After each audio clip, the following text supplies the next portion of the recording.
Hello दोस्तों, आज की वीडियो में हम बात करेंगे कि GSTR 7 का interest and late fee fine कैसे आपको भरना है। ठीक है, मैं आज आपको दो तरीके से बताऊंगा, एक बिना चालान के थ्रू पेमेंट करना और एक चालान के थ्रू पेमेंट करना। इन दोनों तरीक़ों से मैं आपको लाइव GSTR 7 का लेट फी और इंटरेस्ट का पेमेंट मैं करके दिखाऊँगा। तो वीडियो में आपको अंत तक बने रहना है। अगर आप मेरे चैनल पर नए हैं तो प्लीज़ चैनल को लाइक एंड सब्सक्राइब करना बिल्कुल ना भूलें। मैं इस तरह के वीडियो हमेशा लाते रहता हूँ। सबसे पहले आपको GST के इस ऑफिशियल पोर्टल पे आ जाना है। यहाँ मैं आपको सबसे पहले दिखा देता हूँ कि मैं कितना interest and late fee payment करने वाला हूँ। तो जैसा कि आप देख सकते हैं, मैं यहाँ पेमेंट ऑफ टैक्स में देख सकते हैं, यहाँ पेमेंट ऑफ टैक्स में टैक्स पेएबल भी दिख रहा है, इंटरेस्ट पेएबल भी दिख रहा है और लेट फी पेएबल भी दिख रहा है। तो इन दोनों का पेमेंट मैं आपको लाइव दिखाऊंगा। सबसे पहले आपको अपना पोर्टल लॉगिन कर लेना है। ठीक है, पोर्टल लॉगिन हो जाने के बाद आपको क्या करना है, सबसे पहले रिटर्न डैशबोर्ड वाले ऑप्शन पे जाएंगे। जिस भी मंथ का आप GSTR 7 फाइल कर रहे हैं उस मंथ को यहाँ सेलेक्ट कर लेंगे। उसके बाद सर्च पे क्लिक करेंगे। क्लिक करने के बाद आप देख सकते हैं GSTR 7 का यहाँ ड्यू डेट अभी आपको दिख रहा है। तो प्रिपेयर ऑनलाइन पे क्लिक करेंगे। क्लिक करने के बाद आपको यहाँ नीचे आना है, स्क्रॉल करके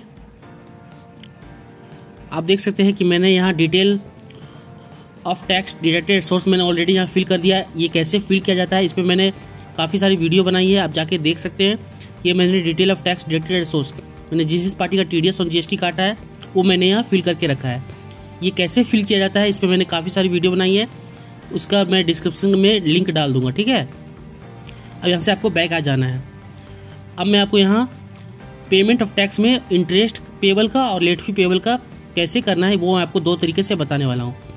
तो देख सकते हैं लेट फी पेएबल मेरा 250 है और यहाँ इंटरेस्ट पेएबल 223 रुपया है। ठीक है, तो मैं इन दोनों का पेमेंट मैं आपको चालान के थ्रू एक बिना चालान के थ्रू करके दिखाऊंगा। तो अगर आपको नीचे आना है और यहाँ प्रोसीड टू फाइल पे क्लिक करेंगे तो यहाँ देख सकते हैं इनसफिशिएंट बैलेंस दिखा रहा है। मेरे पास बैलेंस नहीं है, मेरा टैक्स में बैलेंस है लेकिन मेरा इंटरेस्ट का और लेट फी का अलग से बैलेंस होना चाहिए।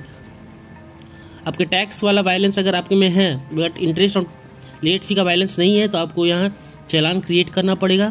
सबसे पहला तरीका तो है, तो आप देख सकते हैं कि यहाँ कितना चालान क्रिएट करना है वो ऑटोमेटिक यहाँ टैक्स पेएबल पे यहाँ दिखने लग रहा है आपको। ठीक है, इंटरेस्ट अमाउंट पेएबल और लेट फी अमाउंट पेएबल ये आपको ऑटोमेटिक आ चुका है। तो यहाँ से आपको क्या करना है, सिंपली सबसे पहले तो चालान क्रिएट वाले ऑप्शन पे क्लिक करना है। क्लिक करते ही आपके सामने इस तरह का पेज ओपन हो जाएगा। यहाँ देख सकते हैं इंटरेस्ट कितना कितना पेमेंट करना है और लेट फी कितना कितना पेमेंट करना है, ये आपको ऑटोमेटिक आ जाएगा। अब यहाँ पेमेंट मोड आप ई पेमेंट भी कर सकते हैं या चेक के थ्रू पेमेंट कर सकते हैं। ठीक है, तो यहाँ चेक के थ्रू पेमेंट करने के लिए आपको RTGS NEFT पे क्लिक करेंगे और बैंक का नाम सेलेक्ट करेंगे और जनरेट चालान वाले ऑप्शन पे क्लिक कर देंगे। तो मेरा यहाँ चालान जनरेट हो चुका है सक्सेसफुली। आप यहाँ से डाउनलोड कर सकते हैं और इसको यहाँ से पेमेंट भी कर सकते हैं चेक के थ्रू। चाहे तो आप ई पेमेंट भी कर सकते हैं, यानी नेट बैंकिंग के थ्रू भी पेमेंट कर सकते हैं। ये तो पहला तरीका हुआ चालान के थ्रू पेमेंट करने का। बट मैं आपको दूसरा तरीका बताता हूँ कि आपको बिना चालान क्रिएट किए पेमेंट कैसे करना है। ठीक है, तो इसके लिए आपको सबसे पहले आपको बैक आ जाना है। फिर से बैक आने के बाद आपको सबसे पहले ऊपर जाना है और डैशबोर्ड वाले ऑप्शन पे क्लिक करेंगे तो आपके सामने इस तरह का पेज ओपन हो जाएगा। अब यहाँ सर्विस वाले ऑप्शन पे क्लिक करेंगे। ठीक है, उसके बाद आपको यहाँ लेजर पे जाएंगे और इलेक्ट्रॉनिक कैश लेजर इस वाले ऑप्शन पे आपको क्लिक करना है। सर्विस के नीचे लेजर के नीचे इलेक्ट्रॉनिक कैश लेजर। तो आपके सामने इस तरह का पेज ओपन हो जाएगा। अब सेकंड नंबर ऑप्शन दिख रहे file GST PMT 09 transfer of amount. ठीक है, सेम GSTI नंबर, अगर आपका GST नंबर इसी GST नंबर पे ट्रांसफ़र करना है तो आपको सेकंड नंबर ऑप्शन पे क्लिक करना है। ठीक है, तो यहाँ सेकंड नंबर ऑप्शन पे क्लिक करेंगे।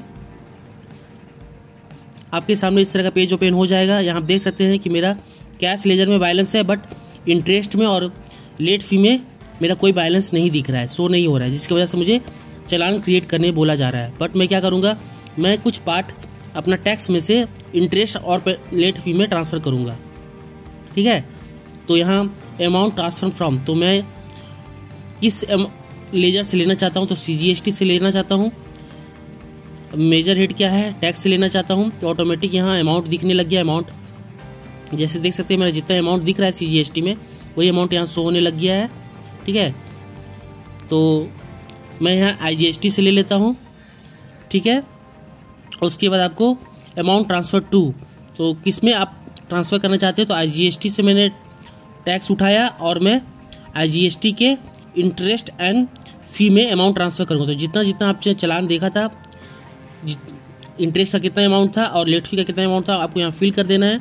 ठीक है, अगर ये समझ में नहीं आया तो आपको चालान जनरेट करके क्लिक करके देख लीजिएगा कि किस अमाउंट में कितना अमाउंट डालना है। ठीक है, तो सबसे पहले मैं क्या किया, अमाउंट ट्रांसफ़र फ्रॉम और अमाउंट ट्रांसफ़र टू, मैंने किससे लिया, IGST से लिया और किस में भेजा, इंटरेस्ट में भेजा है।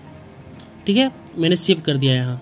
उसके बाद सेकंड नंबर में लूँगा, फिर से IGST से लिया मैंने, टैक्स अमाउंट पहले फिल किया, उसके बाद मैंने किस में भेजा, CGST में। ठीक है,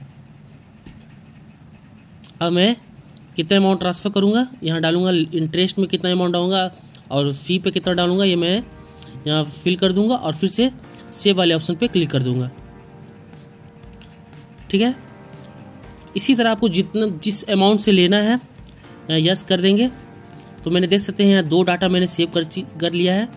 अब फिर से आपको IGST से लेना है, टैक्स अमाउंट से लेना है और यहाँ IGST में जाना है, और फिर से इंटरेस्ट में और फिर फ़ी में अमाउंट टाइप कर देंगे। तो इस तरह मैंने IGST से पहले से IGST में इंटरेस्ट एंड लेट फ़ी डाला, फिर SGST में इंटरेस्ट एंड लेट फ़ी डाला, फिर SGST में इंटरेस्ट एंड लेट फ़ी डाला। ठीक है, तो इस तरह मैंने तीनों में IGST, SGST और CGST तीनों में इंटरेस्ट एंड लेट फ़ी डाल दिया, ट्रांसफ़र कर दिया। ठीक है, अब आपको यहाँ से प्रोसीड टू फाइल वाले ऑप्शन पे क्लिक करेंगे। यहाँ से आपको फाइल करना है। ठीक है, OTP के थ्रू। तो यहाँ प्रोसीड टू फाइल करेंगे। उसके बाद आप देख सकते हैं कि अमाउंट मेरा शो होने लग गया इंटरेस्ट एंड टैक्स में, बट आपको पहले OTP के थ्रू वैलिडेट भी करना है, तभी आप आगे बढ़ोगे। ठीक है, यहाँ शो होने लग चुका है बट आपको वेरिफिकेशन करना है। एक बात आपको ध्यान रखना है दोस्तों कि जो ये आप इंटरेस्ट एंड लेट फ़ी का अमाउंट जो डाल रहे हो आपके चालान से मैच करना चाहिए। इसलिए मैंने आपको पहले बोला कि पहले आप चालान जनरेट कर ले डायरेक्टली और आपको अमाउंट टैली कर लेना है कि इसी के थ्रू आप ट्रांसफ़र कर रहे हो कि नहीं। ठीक है, चालान से अमाउंट आपको मैच करा लेना है जो आपने अमाउंट ट्रांसफ़र कर रहे हो जितना। ठीक है, तो टैली करने के बाद आपको वेरिफिकेशन कर लेना है यहाँ से। तो एक बार टैली हो गया, उसके बाद आपको आई हेयर बाय पे क्लिक करेंगे, ऑथराइज पर्सन का नाम करेंगे, आप फाइल GST PMT 09 इस वाले ऑप्शन पे क्लिक करेंगे और यहाँ से यस कर लेंगे और OTP या फिर EVC यानी DSC उसके थ्रू वेरीफाई कर लेंगे। तो मैंने यहाँ रिटर्न को वेरीफाई कर लिया है, फाइलिंग सक्सेसफुल हो चुका है। अब आपका इंटरेस्ट का एंड लेट फ़ी का अमाउंट ट्रांसफ़र हो गया है विदाउट चालान क्रिएशन का। ठीक है, तो ये अमाउंट आपने ट्रांसफ़र किया। इसके लिए आपको कैश लेजर में आपका बैलेंस एक्सेस होना चाहिए, तभी आप अमाउंट ट्रांसफ़र कर पाओगे। ठीक है, तो यहाँ से ओके दबाएंगे। अब आपको यहाँ से क्या करना है, फिर से रिटर्न डैशबोर्ड वाले ऑप्शन पे आ जाएंगे और जिस मंथ का मैं रिटर्न फाइल कर रहा हूँ उस मंथ में क्लिक करूँगा, सेलेक्ट करके सर्च पे क्लिक करेंगे। उसके बाद प्रिपेयर ऑनलाइन वाले ऑप्शन पे फिर से जाएंगे।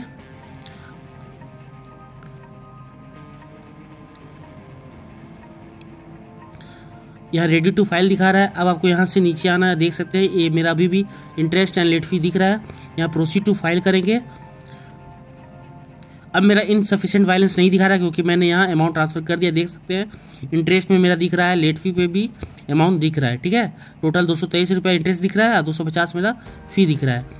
यहाँ ऑटोमेटिक यहाँ एडजस्ट हो गया। आई हेयर बाय पे क्लिक करेंगे, ऑथराइज पर्सन का नाम सेलेक्ट करेंगे, आप फाइल GSTR 7 पे क्लिक करेंगे। इस तरह आप अपना इंटरेस्ट एंड लेट फ़ी का पेमेंट एक चालान के थ्रू भी कर सकते हो, एक विदाउट चालान के थ्रू भी कर सकते हो अमाउंट ट्रांसफ़र करके। यहाँ से यस दबाएंगे और फिर से आपको अपना मेन रिटर्न को वेरीफाई करना है EVC या DSC के थ्रू।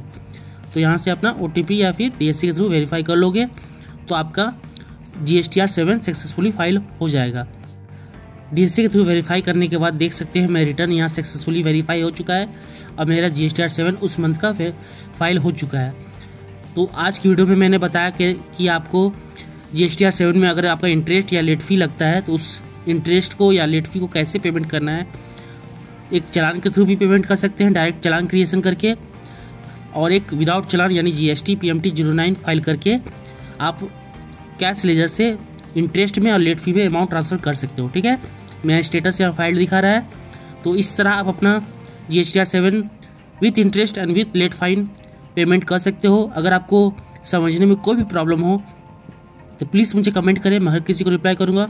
वीडियो अच्छी लगी तो प्लीज़ चैनल को लाइक एंड सब्सक्राइब करना बिल्कुल ना भूलें। मैं इस तरह का वीडियो हमेशा लाते रहता हूँ। ठीक है दोस्तों, थैंक यू, धन्यवाद।